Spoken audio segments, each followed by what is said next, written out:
first and foremost, let me say, because of our players, and secondly, because of our university, we're appreciative of the opportunity. I mean, what an opportunity. Playing in the best arena in the country. There's 15,000 and change in here tonight. So, I mean, you know, they just asked me outside, well, you know, your love for the university, and that's a distant third, because I'll challenge you, anybody love this place more than me. I mean, 2 degrees and 39 hours over my master's, I'll take you on. There's no way. I grew up 5 blocks away. You know, I'm incredibly proud of our guys. If my message to them after the game was very simple. You learn from this incredible teaching, learning opportunity tonight. There is no limit to this basketball team. You know, and I understand they're shorthanded. You know, I get that. But this learning environment tonight, as a teacher, is not going to be equaled by anybody in Division II basketball. It's not. I mean, this was an incredible learning opportunity for us, and that's the luxury of coaching this team and these type of young men, because they embrace that opportunity to learn. I wouldn't be shocked tonight. I have no idea. What time is it? Well, I have no idea. 9:21. There'll be guys in Knights Hall tonight. They'll be in Knights Hall tonight. Wouldn't be surprised one bit. They're amazing. People yell, make fun of me.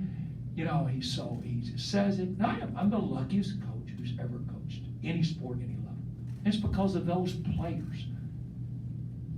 And our university is proud of them, and they should be. This was a heck of a basketball game. You know, you look at the game, out shoot them, in the paint, even, off turnovers, even. That's second chance points. Y'all make fun of me. I am the self-appointed president of the Dwayne Sutton Fan Club, just so you know. And I'm not apologizing. Recruited the heck out of him. His father, fellow Iroquois alum like me, thought we really had a chance between his sophomore and junior year at Manual, because it didn't make a difference who they played. He got 20 and 10. No matter who the game, they could win by 40, lose by 5. He got 20 and 10. And we recruited him. His dad said, "Coach, it kills me, but he really wants an opportunity to play Division I basketball." And he goes to UNC Asheville. I wish him nothing but the best, because I think, well, we're going to get him back. He's going to want to come home.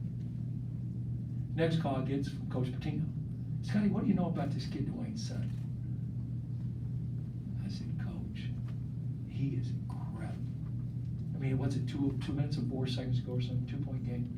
What's he do? Gets a putback. It's him. He's a phenomenal basketball player. He is a phenomenal basketball player." You know, and I again, you learn from that, you emulate that, it'll be great. It'll be great for our basketball team. And I'll lay my head down tonight, total confidence they'll learn from that. Coach, why did your team have so much success getting the ball in the lane, especially early on? It's what we practice, and it's amazing. The last 2 minutes, when you get away from what you practice, and that was their message to when we all talked in the locker room. And they talk. I mean, they're great students of the game.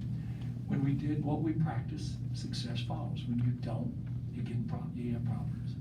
And that's just the fundamentals of the game, and that's the way we teach the game. You know, we got them extended after the timeout at the 18-minute mark in the first half. And then we kind of took them off the bounce in some situations. We made a couple adjustments strategically, and the players responded. And you give them credit, though. They shut that down the last 2 minutes. Coach, wanted to look at 2 of your guys, Alex Cook and Dylan Penn, right back over here. Just what did you see from them tonight, and really just moving forward, what are your expectations from those guys? Well, the expectations are tremendous, because that's what I see in practice.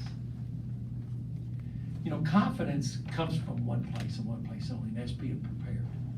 If you prepare academically for an exam, you ought to be confident walking in there for the exam. If you prepare like an exam on the basketball court like tonight, and you prepare well, you've got every right to be confident. And Alex Cook, Dylan Penn are great examples. Kobe Penny had tremendous practices the last 10 days. And you see these kids grow. Kids like Pedro Bradshaw. And I use some players less minutes, because my philosophy is just to use them in situations where it's very positive and they will continue to grow. We talked about it in the locker room. It was like that with Garrett Tipton and Alec Preem. Justin Betts, that's the most minutes he's played here as a redshirt sophomore. Chris Palambizio, last year missed 2 solid months in all the preseason. He had no practice. And we just want to use them in positive situations and grow and grow and grow. You know, and we had a private scrimmage against center, and we went 60 minutes, and those guys were playing 30, 35 minutes. And we just want to continue that growing process. It's just teaching. How did you change your approach once you learned that Stephen Enoch wasn't going to play tonight? None whatsoever. We switched more than we were going to. You know, because we saw him in the red-white inter-squad game, and I said all day today, he was a professional. He was tremendous. I mean, we had game plan for him, no doubt about it. We just switched a little more than we would have. That's a good question. You know, and I went, man, he was, wow. With him, and Dwayne kind of took in there the pain and took over that. But with Enoch, they're so tough to guard because you have to guard the basket with a true center. Go to all levels of basketball, college or pro. How many true centers? You just don't see it very much. But he shoots 1 3 a game, so he can step out. He hit 2 threes against us last year. Then you've got McMahon and Wara who can stretch you further than anybody in college basketball. Well, you've got more real estate to guard. I mean, it's just you study the game. So we knew that. Coach, over here, another college basketball coach calls you and asks you, what's your first impressions of the basketball team? What's your response? Tough. Tough. Exactly what I'm going to say. Tough.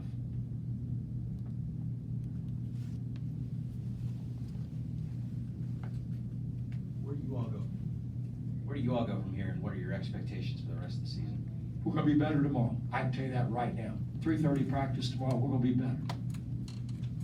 And what makes that great is it's one thing if the staff wants to go in there and get better. When you got 16 guys that are not very happy, they're going to go in there and get better.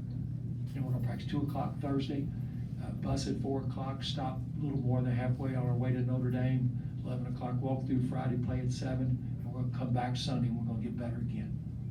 It's unbelievable. I mean, I'm incredibly proud of our guys. I really am. Okay, one more question.